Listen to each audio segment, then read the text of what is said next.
What's going on, everybody? It's Richard Kober here, the Blue Collar Nerd, back here in Glendale, California with Miles. He made the mistake of mentioning a new dispatch map to me, so I actually have him chained to the chair right now. This chair is bolted to the floor. He cannot leave. He's held against his will. He's smiling, but he's terrified for his life. Miles, tell me more about this map. All right, so I'm really gonna try to save myself here. Let me start with an intro. So right now, the map on the dispatch board is more of a tool for keeping track of what's going on with your technicians right now. What I'd like for the dispatch board map to be is a tool for planning out your perfect day so you're sending the right technicians to the right jobs every time. Yeah. So how does this map help achieve that? Okay, so let me break down the timeline for this first. Sure. This is a really heavy and complex feature, and we knew right away that we weren't going to get it right the first time. Sure. So we've made it available as a closed beta. People are welcome to opt into that. All you have to do is talk to your CSM. Okay. You can see it in a very early state. Okay. So what the map is going to look like in a more complete form is something like this. You'll be able to see exactly what your technicians have assigned to them for the day, and then what jobs are around them that are available to be picked up, and figure out, okay, for this high priority job, for example, who do I assign it to? Do I want to assign it to this person who's already got 3 stops? Probably not, because I've already got a technician who's going to be in the area for their first stop of the day anyway. That's the kind of high-level decision-making that we want to empower dispatchers to make. I gotcha. So I'm kind of understanding the design decisions here. So that number next to the technician picture, that's the number of stops they have remaining in their day. Is that correct? It's the number of stops they have assigned to them for the total of the day. Right. Okay. And then they have color-coded squares kind of on the map that kind of show another number. That's the number stop that is for that particular technician, right? Correct. Awesome. And you can see they're all color-coded so that the stops match the technician that they're assigned to. Okay. And what about the other icons? Like, kind of give me the legend here. What are these other icons I'm seeing on the screen? What are these more grayed out Sure. ones? And by the way, in the final product, you'll be able to see the legend by clicking that as well. Okay, awesome. We're really trying to make sure that all of the stuff you need to get started is available right from inside the app going forward. Well, today you're my legend. You're a legend, Miles. Tell me about it. Oh, so kind. So these little calendar icons are appointments, and the tag icons you'll probably recognize from the dispatch board. That's the icon for a job. So we've color-coded them based on how high priority they are. The black ones are normal priority, these are low, and then the reds are major and urgent, depending on the color they are. Okay, so those are kind of the unassigned jobs that we need to find a technician for. Mm-hmm. And different priority levels have different color coding. Mm-hmm. Understood. Yeah, the way I see this being used in the future is you'll filter it down by the priority level and maybe what skills you're looking for. It's also going to be very important to restrict down the view of the map by proper business unit so there's not too much information there. Okay. And at least in the early stages, you're going to have your dispatch board open in one screen and then the map open in another. And any changes that you make on the dispatch board are reflected over onto the map in real time. Gotcha. And you mentioned skills. I think that's kind of a new thing. Maybe not everybody's aware of that. So you can now assign skills to certain technicians and assign needed skills to certain job types, right? To make sure that those things match. That's correct. Okay. Or you can even use it for pieces of equipment.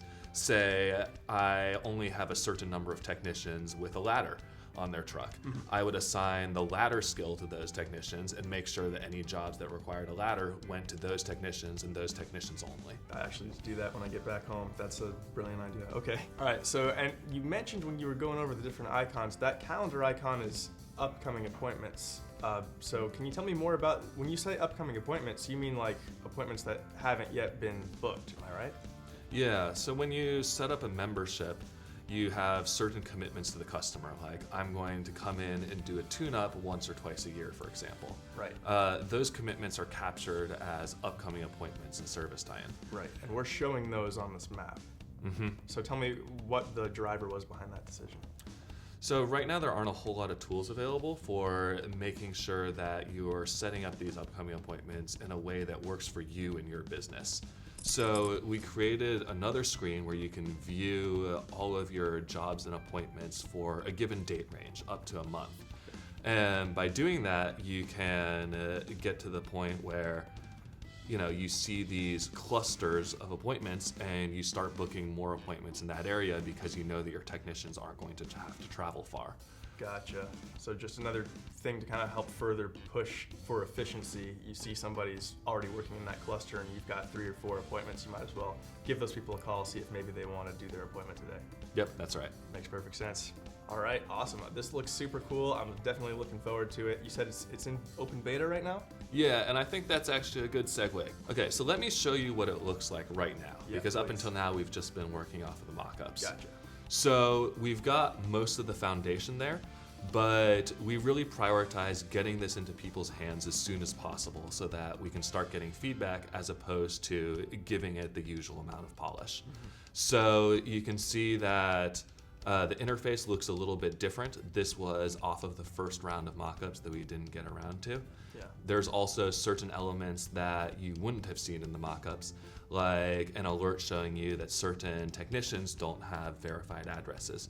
You'll definitely need to start verifying addresses in order to start seeing everyone on the map, although that's something that we'll be working on addressing in a future update. Gotcha, okay. But as far as stability goes, we've built this in such a way that it's completely separate from the rest of ServiceTitan. So it's not like this can possibly break anything else by turning it on. We've kept it in its own little sandbox so the people who want to try it out can, and the people who want to wait for it to be more polished can let other people do that early testing. Okay, cool. So do you have a general timeline for when all this stuff is going to be ready? Yeah, so this is available right now in its current state. You just have to reach out to your CSM to ask them to turn it on, and you'll see a plan routes button appear on the dispatch board right here so that it doesn't get in the way of anything. Okay, cool. At that point, anyone in your organization who wants to use it can go ahead and start using it. In the next release after that, we're adding more robust filters to make sure that people can see only the right information and they don't have a bunch of extra noise on the map. Right. But after that, it's a little bit more up in the air. Part of the reason why we pushed this out in its half-finished state is because we really wanted the early adopters, the people on the cutting edge who are deeply invested in the future of ServiceTitan, we wanted them to have an opportunity to shape the future of this product. So we'll definitely be listening to all the feedback we get from it. And after that, we'll figure out in which direction we want to take this map going forward. Awesome. Sounds good. So guys, it sounds like they're looking for feedback. If you're interested in this, hit up your CSM, let them know that you would like to have this beta turned on. Keep in mind when you're taking part in a beta, it's a beta. It's going to be a little rough around the edges. There's going to be things that don't work correctly. There's going to be things you don't like. You got to cut them some slack when you're working with a beta. But if you're willing to put up with some things in order to have some influence on the direction that these things take, I think it's super important to be a part of those things. So if you're interested, please help me out, help everybody out, be a part of the beta. All right, Miles, well, hey, I super appreciate it. Thank you so much for that information. You have a good rest of your day. Hey, are you going to let me go, though? Yeah. Richard, are you going to let me go? Dude!